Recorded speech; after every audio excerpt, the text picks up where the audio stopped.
안녕하세요, 서 원장입니다. 오늘은 치아 미백과 잇몸 미백에 대해서 알아보겠습니다.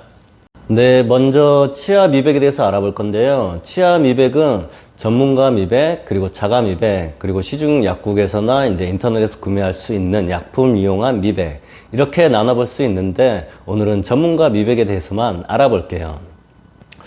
전문가 미백은 이제 치과에서 진행하는 미백으로 좀 효과가 좋은 편이고요. 그리고 이제 최초 내원을 했을 때 이제 하기로 했다면은 그날 바로 진행되는 경우도 있는데, 보통 치아 상태 그리고 잇몸 상태를 좀 깨끗이 하고 난 뒤에 진행을 하게 돼요. 즉 스케일링을 일단 먼저 하고, 그리고 일주일 뒤에 내원을 요구하게 됩니다. 그리고 일주일 뒤에 오시게 되면은 일단 사진을 찍겠죠. 처음에 이제 본인 상태가 어떤지 사진을 찍고요. 그리고 이 상태에서 시작을 해가지고 다음에 이제 뭐 어떻게 이제 결과가 났는지 나중에 비교 설명을 해주겠죠. 그리고 이제 계속해서 이어서 이제 과정을 설명하자면은 이제 체어에 눕습니다. 체어에 눕고 그러면은 잇몸 쪽에다가 뭔가를 발라줘요. 즉 전문가 미백 약품이 잇몸 쪽으로 퍼지지 않게 잇몸을 보호할 수 있는 것을 발라주고, 그리고 치아 쪽에다가 전문가 미백 약품을 발라줍니다. 그리고 나서 이렇게 청색 광을 쬐어주면은 전문가 미백 효과가 좀 업 되게 돼요. 이렇게 보통 15분에서 한 30분 정도 있고 나면은 그날 치아 미백 과정이 마무리됩니다. 그리고 나서 일주일 뒤에 또 내원을 요구하게 되고요, 치과에서. 그러면은 또 반복된 과정을 하게 돼요. 이렇게 보통 2회에서 4회 정도 받고 나면은 처음에 이랬던 치아가 나중에는 이 정도 밝기까지 좀 밝아지게 됩니다. 보통 젊은 분들이 많이 하시고 요즘에는 이제 중년 분들도 많이 하시는데 대체로 좀 만족을 하시는 편인 것 같아요. 네, 전문가 미백을 하다 보면은 부작용이 있을 수도 있는데요. 일단 첫째로 치아 시림 현상이 있을 수가 있습니다. 치아 시림 현상이 있을 경우에는 간단하게 약국에 가가지고 진통 소염제를 사 드시고 좀 기다리면은 대부분 좋아지고요. 그래도 시리면은 치과에 말을 해주세요. 그러면은 치과에서 조치를 해줄 겁니다. 그리고 이제 다음으로는 잇몸이 일시적으로 하얗게 될 수도 있습니다. 물론 잇몸이 하얗게 되지 않기 위해서 보호제 도포를 하고 미백을 시작하는데, 그럼에도 불구하고 하얘질 수는 있는데 이것도 일시적으로 그런 거고, 시간이 지나면은 원래 잇몸 색깔로 돌아옵니다. 그리고 치아가 일시적으로 하얀색 반점이 생길 수도 있어요.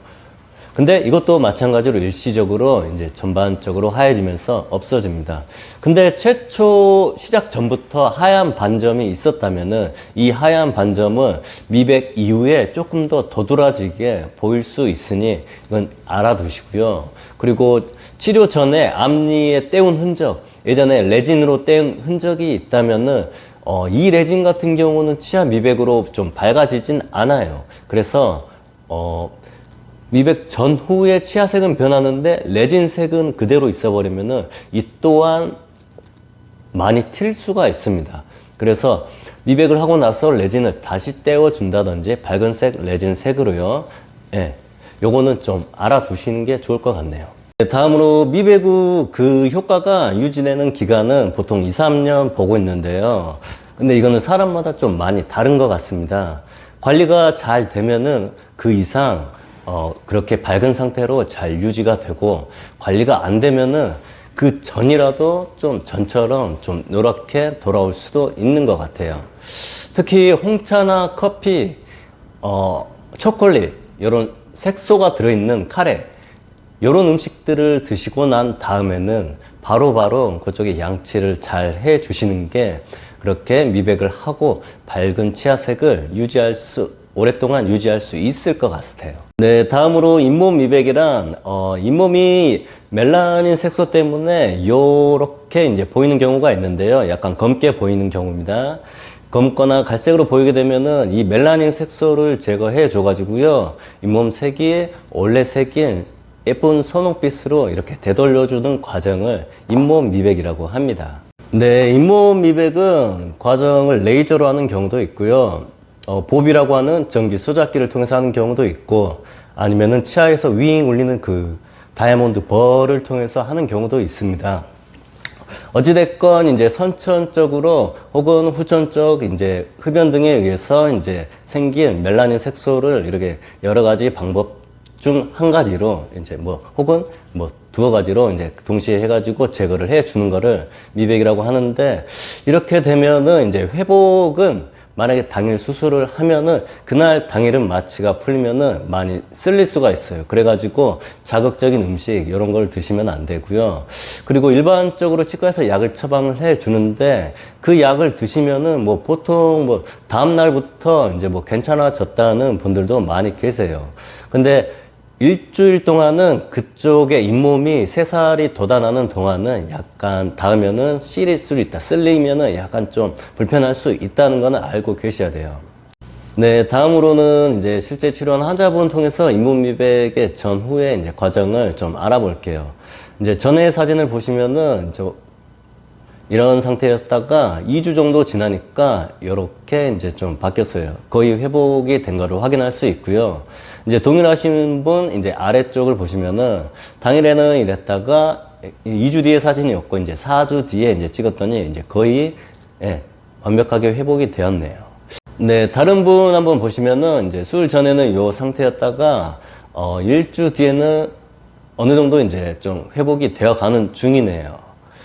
그리고 이제 4주 뒤에는 이렇게 찍으니까 거의 완벽하게 잘 회복이 되었습니다. 본인이 원하는 조금 선홍빛의 잇몸색을 띠고 있어요. 네, 오늘은 치아 미백과 잇몸 미백에 대해서 알아봤습니다. 요즘 많이들 이제 심미적인 부분에 관심을 갖는 것 같아요. 저 또한 그렇고요. 그래가지고 이제 얼굴 쪽에도 심미도 있지만은 치아 쪽에서도 치아 색이라든지 뭐 웃을 때 좀 보일 수 있는 잇몸의 선홍빛 색이라든지 이런 거에 이제 신경 쓰는 분들도 종종 계셔가지고 한번 비디오 유튜브를 찍어봤고요. 네, 다음에도 이제 좀 좋은 내용으로 찾아뵙겠습니다. 감사합니다.